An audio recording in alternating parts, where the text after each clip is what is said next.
from the British Empire. But the U.S. underestimated the British, who were able to overrun Washington, D.C. The banner itself, it was written in 1814 about the Battle of Fort McHenry in Baltimore. But as explained in an article by The Intercept, one of the missing parts of history is that part of the reason the British had been so successful during that war was their active recruitment of American slaves. Whole families found their way to the ships of the British, who accepted everyone and pledged that no one would be given back to their owners. Adult men were trained to create a regiment called Colonial Marines, who participated in many of the most important battles, including the August 1814 raid on Washington. Then on the night of September 13th, 1814, the British bombarded Fort McHenry. Key, seeing the fort's flag the next morning, was inspired to write the lyrics for the Star-Spangled Banner. So without question, American slaves played a role in fighting against Americans in that battle. About 6,000 former slaves total fought with the British to secure their own freedom. And Key, he speaks of them when he writes this: "No refuge could save the hireling and slave from the terror of flight or the gloom of the grave. And the Star-Spangled Banner in triumph doth wave o'er the land of the free and the home of the brave." Which candidly turns the anthem as we know it on its head. See, for those slaves, this was not a land of the free. Reality check. During the War of 1812, there actually was one group fighting for their freedom. And the Star-Spangled Banner celebrates America's triumph over them. There's a lot of things that need to change. One specifically is police brutality.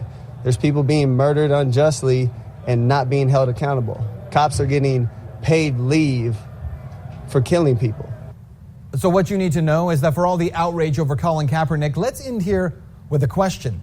In 2015 alone, 102 unarmed black men were killed by police nationwide, and hundreds have died every year. 2014, remember this guy, Eric Gardner? He was choked to death by police because he had sold loose-leaf cigarettes. No officer was charged.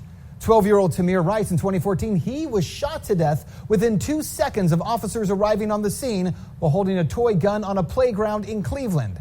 And no officer was charged there either. Even this year, 2016, Philando Castillo, he was shot to death in Minneapolis. He had a concealed carry license.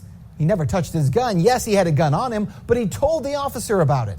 And yet he was shot to death anyway. And these are only 3 faces of the hundreds of unarmed black men who have died at the hands of police officers. Now here's the question. If you feel outrage when you see this picture of Kaepernick sitting down, and yet you do not feel any outrage when you see these images, well, quite candidly, isn't that part of the problem? That's Reality Check. Let's talk about that tonight on Twitter. All right, y'all. Beats, Rhymes, and Race Show. We are back. The Colin Kaepernick episode, man. Wow, Ish. You know what's interesting, man, is that, I don't really think Colin Kaepernick intended to shift so much emphasis and so much focus on the actual song itself. But since he did, it's good that we're now having this conversation, because I bet a lot of people didn't know that there were actually 4 verses to the Star-Spangled Banner. Right. Folks didn't realize that, the author that penned the poem that later became the Star-Spangled Banner, our national anthem, was actually a slave owner. Right. Francis Scott Key was a Maryland slave owner. Right. A lot of folks didn't know that. Right. A lot of folks didn't know about those colonial Marines, those 6,000 former slaves who fought on the side of the British. So now we're getting a history lesson. At the same time, we're being forced to discuss social issues. But, if we want to talk about the song, then let's talk about the hypocrisy in the song. Yeah. Well, honestly, man, the song is really not that important to me. It's way bigger than the song. Yeah. And that's what I'm saying. He didn't even want to place the focus on the song, but since so many people want to try to deflect and put the emphasis on the fact that you disrespected the flag and the Star-Spangled Banner, well, wait a minute, hold on. Let's look at the Star-Spangled Banner. Well, I think it's deeper than that. Go ahead. I think it's way bigger than the song. Sure, way bigger than the song. I think the issue is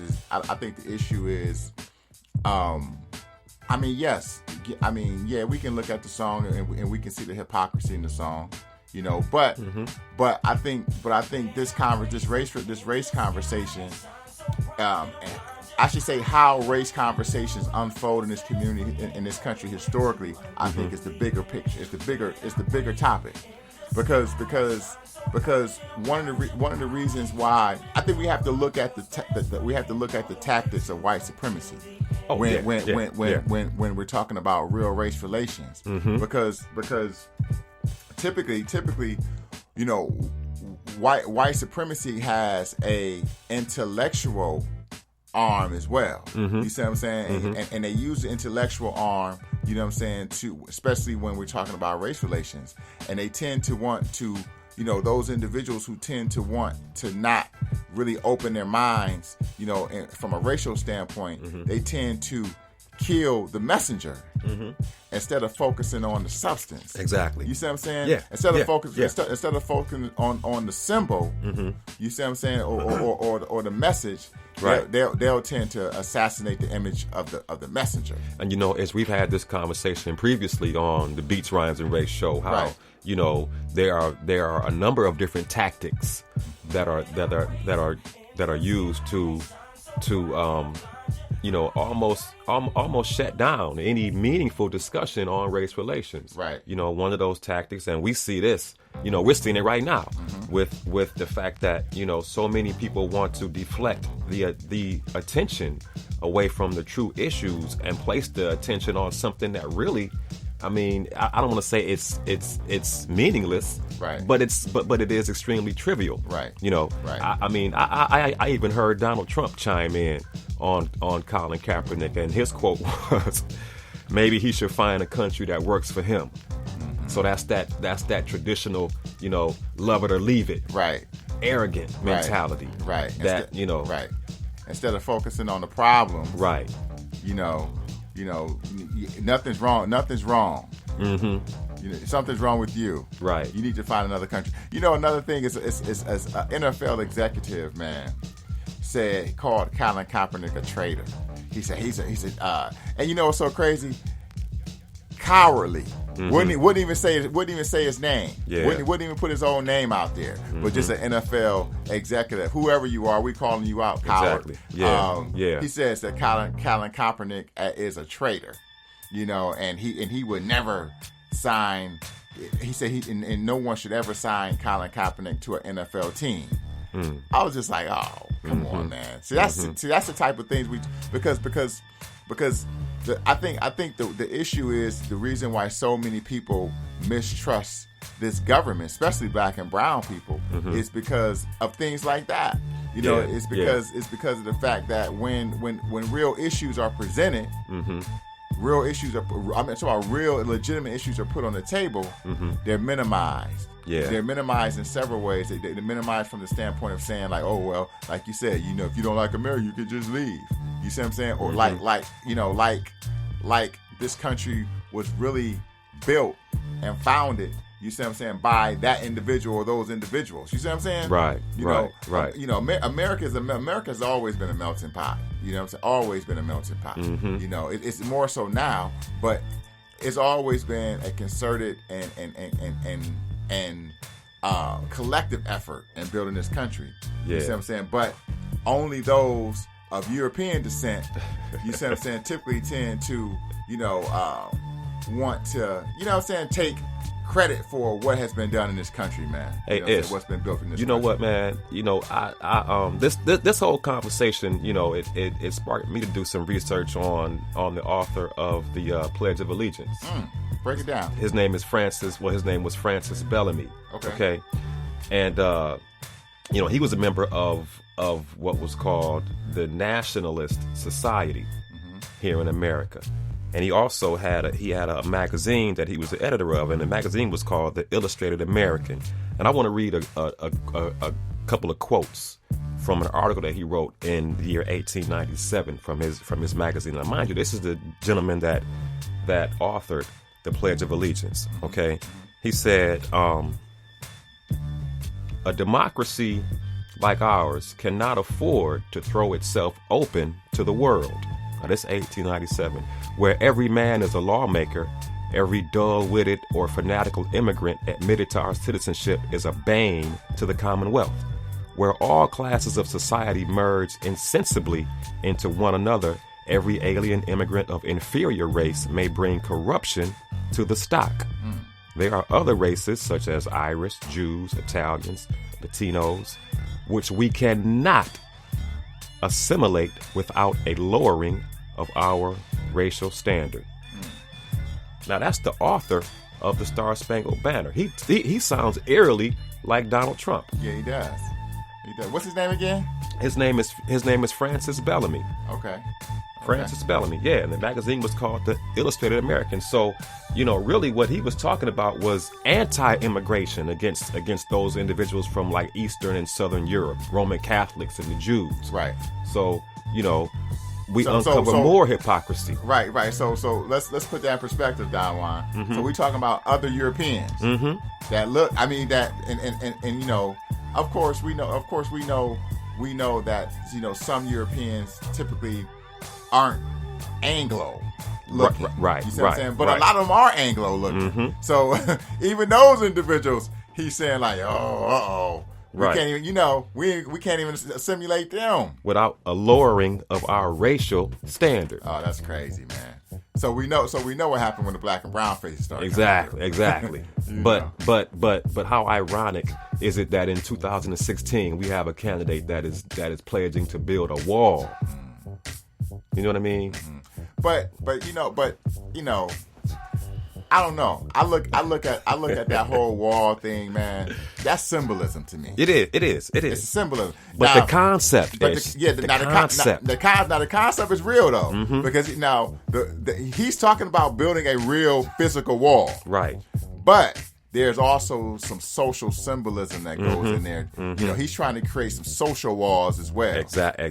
You know what I'm saying? Exactly. Some social walls, some economic walls. He's trying to build a wall to make sure that top less than 1% still maintains the majority of wealth in the world. Mm-hmm. That's another wall he's trying to create. Exactly. You know what I'm saying?